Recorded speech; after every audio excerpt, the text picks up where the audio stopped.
Larry, in retrospect now, 12 hours later, what do you know about the game that you didn't know right after? Have you had a chance to go over the film, and what do you think turned the game around? Was it that tripping thing that obviously helped, but what do you think kind of was the catalyst for turning things around at the end? Well, I mean, that we took our first lead after that incident took place, but I thought we played with a lot more emotion on defense, got some stops, stayed more solid. After looking at the first half, just number of points, 17, I think, of their first half points were bad decisions on our part, just not staying solid to the game plan and gambling, and so we kind of get back to the philosophy and the thinking that if we stay solid, I guess is the magical word, and make teams take tough shots rather than give them opportunities to maybe make easier shots. So that's what we talked about at halftime, and I thought we got stops when we needed. We still had turnovers. I think there were 3 out of 5 possessions that we got stops and came down and threw the ball off somebody's leg or threw it out of bounds and traveled, whatever the case might be, and made it real difficult. But I was real proud of the fact that we stuck to it and made some plays, and it felt like we got on fire in the second half from 3, and yet we only hit a couple of them, So it's amazing what a couple of 3-pointers going in will do for your confidence, and I think that carried over to the other end as well. As I said in the press conference last night, that you make some shots, it gives you a little bit more energy. But it was a rough Oregon State weekend for us because we've got to get a lot better. We missed shots that we should have made, and then that combined with making some bad decisions and turnovers puts an awful lot of heat on your defense. But we managed to get enough stops and win the game. That's the most important thing, and we can learn from it, break down some film, and I'm hopeful that we can learn some lessons without having to take a loss. That's always been a key, is if you can, garner a little bit of experience and put something in the memory bank and still manage to win the game. That's a positive thing. So that's what we're thinking right now. Well, what was it like to see Jakob kind of finish the game strong and 9 points in the second half and kind of lead you guys a little bit down the stretch? Well, he was certainly a force inside. He created some problems, I thought, foul-wise. Got us into the bonus in both halves. Managed to do some nice passing. It wasn't just Jakob. I thought we had a group of guys that played about the last 7 minutes of the game. I don't think we subbed.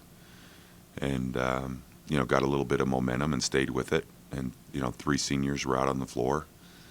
And, that was big, I thought, for all those guys. Dakari hit a couple shots, and Jordan hit a couple shots. And, again, we can continue to defend. So, we need to find a little bit of mojo. It's one of those things where things aren't real easy right now, and just got to recapture it in the next couple of days and gain some confidence. There's some players that need to gain some confidence. We have some players that need to get a little more dialed in and disciplined with the game plan, and start shooting the ball better. I think is going to be the big thing for us if we can start making some shots. So we'll start tackling that this afternoon. The last 4 games, I think, maybe some subpar offensive starts. Have you thought about tweaking the starting lineup or just kind of tweaking the 5 guys you put out first? That's always, I think, in the back of a coach's mind. I'm not going to share any specific thoughts, but, maybe it's time to throw a little curveball at some guys. I don't know. We'll think about it. We'll take a look at Washington State and Washington. It doesn't make sense just change for the sake of change. If matchups, sizes, and positions make a little bit more sense, that I guess that's our job. If things aren't as productive as you want them to be to start with, or if players are struggling to find their confidence, then maybe it changes the rotation.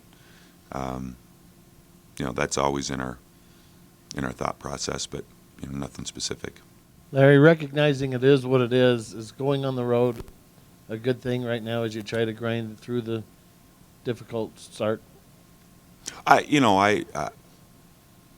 It doesn't really matter. I guess you hit it on the head. It is what it is. We're going on the road. We're going to try to make the most of it. I don't think too much mentally is like, I'd rather be on the road. I'd rather be at home. You better be careful what you wish for. We better be ready to compete when tip-off, Thursday night in Pullman. So, again, it gets kind of back to controlling what we can control later today and then tomorrow. And at the end of the day, we're going to play 9 on the road and 9 at home. It works itself out. Let's figure out a way to try to get a W on the road on Thursday.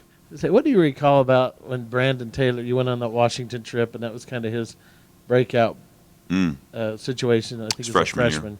What do you remember 3 years later? And obviously, you'd like to see him do something big on the road this week for you. Yeah, Brandon, that was back in the period of time when he was sorting things out as a freshman. The thing I was most impressed, I think, was that he kept, coming at it. Really great approach in practices, was dialed into a lot of things, and that was kind of his coming out party a little bit. He got an opportunity to play. I think he had 17 points in that game or close to it, give or take a couple. Hit some big shots, and that was our first Pac-12 road win since I'd been there, and that kind of solidified a few things, And it's the epitome, I think, of sticking with it, and we've encouraged our guys on our team to do the same thing. It's not always going to be where you're playing a bunch of minutes, but when you get an opportunity in practice, as I've said to our guys, if you're not playing enough, really your job is to prove where your value is and come in and have a little chip on your shoulder and show us why you need to be on the court more. And I think that's kind of what Brandon did, and it worked out for him in that setting. And we have to get back to that. You go on the road, you've got to get some guys that are stepping up, whether it's Brandon or someone else. But as we've talked about, you need multiple guys that can have that kind of approach and know that we need them to be productive.